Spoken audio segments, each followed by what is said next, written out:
Here we have an honest example of a 1948 3-speed Raleigh Sports Model. I've had this bike for about 10 years now. I've not done a great deal with it since I got it, but I have used it fairly regularly. I wanted to keep it more or less as it is, but now I find myself wanting to embark on a bigger program of works with it, including some light restoration, which it deserves.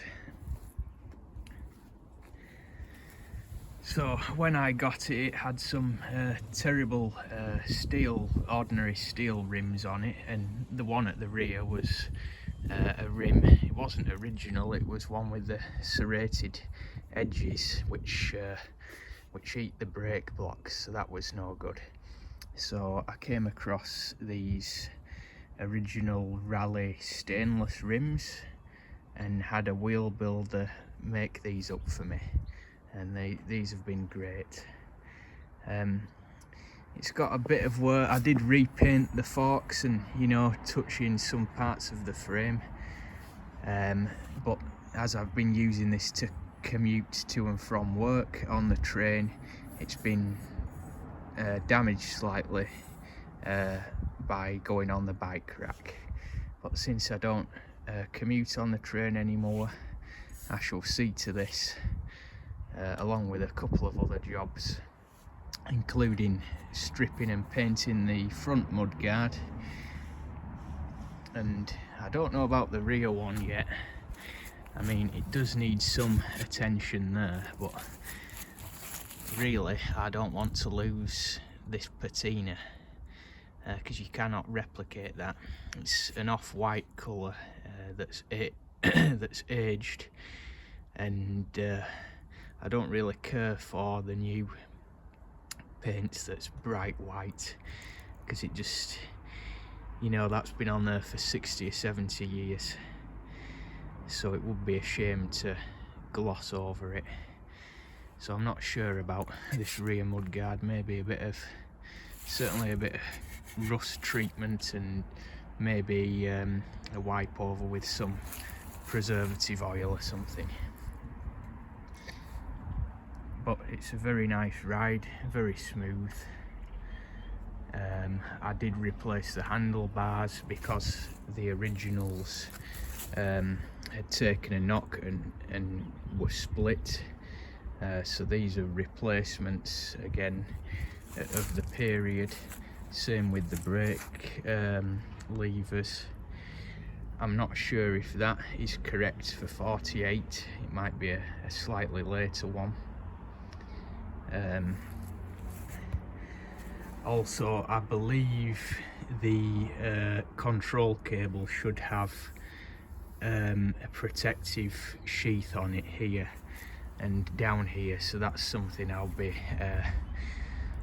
sorting out and adding to the bike.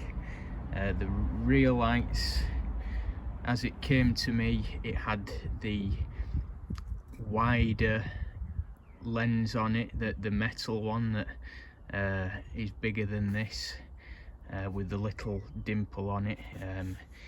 It's hard to describe, but anyone who knows these bikes will know the one I'm talking about.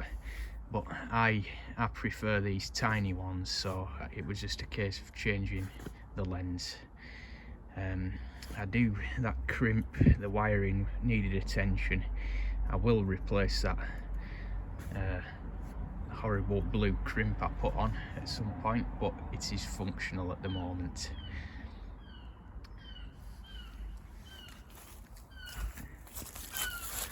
That's the hub. I'll just turn this round.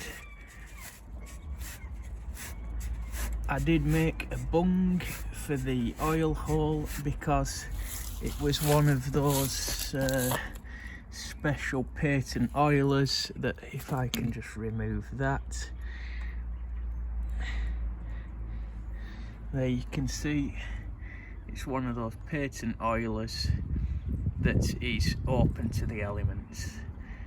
I didn't, for obvious reasons, want any grit or dirt getting in there, so I just fashioned a little bung out of some rubber just to keep the dirt out. It's not the prettiest, but if I find something more suitable, I shall use it. I think from my research, these oilers, they had a bit of what's the word, leather or some sort of neoprene or some material with a little slit in it that allowed the oil to drop in, but not dirt.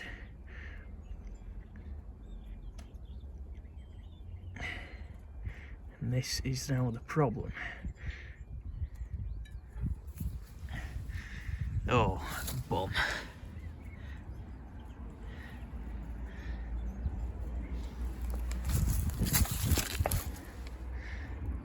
Well, I'll have to look for that afterwards, but you can see the problem evidently with this design, but you get the picture. Now moving on to the chain case, again, nice original script, all original. Don't really want to paint that. I want to keep all this as original as possible. I've got the legend there on the seat tube, Raleigh Sports, and I've never been able to make that out or decipher it, but I think it pertains to the grade of tubing the frame was made from. And it's only a sports model by virtue of the caliper brakes. You certainly wouldn't win any races on this machine, but as I said, it is a nice comfy ride, and unlike the rod brakes roadsters, you can adjust the handlebars. You can tilt them up and down to suit your stature, so they are more comfortable. The Brooks B17 is an addition by myself shortly after I got the bike, because the saddle that was on it was knackered and very uncomfortable. I find the Brooks B17 a nice comfy saddle, and it does suit this bike very well. The pump again is a nice period piece.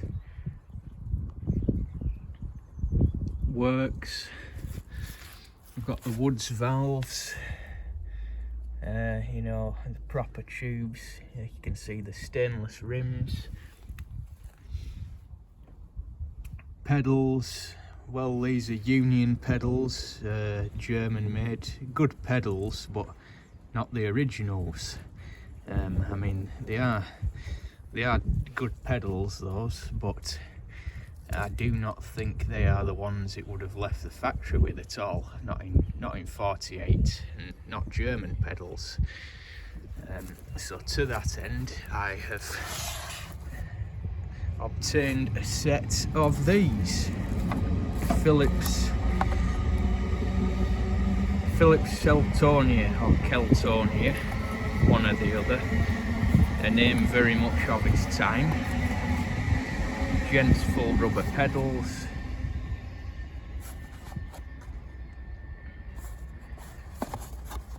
gives you details on how to fit them there, the precautions about the different threads, and in the nice wax paper that they come in, the Phillips Lion, Birmingham, renowned the world over. And so I'll just unwrap this.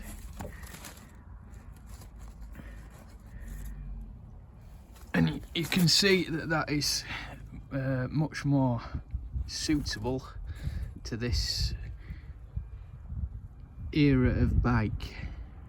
It's got the removable ends there, so you can strip them and, you know, sort the bearings out when they need attention. They're also slightly larger, which is a good thing. So there you have it.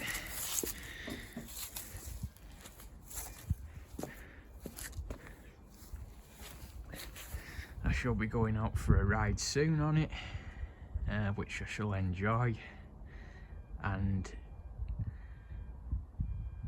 when I obtain the other parts, shall be working on this when the opportunity allows me. Thanks for watching.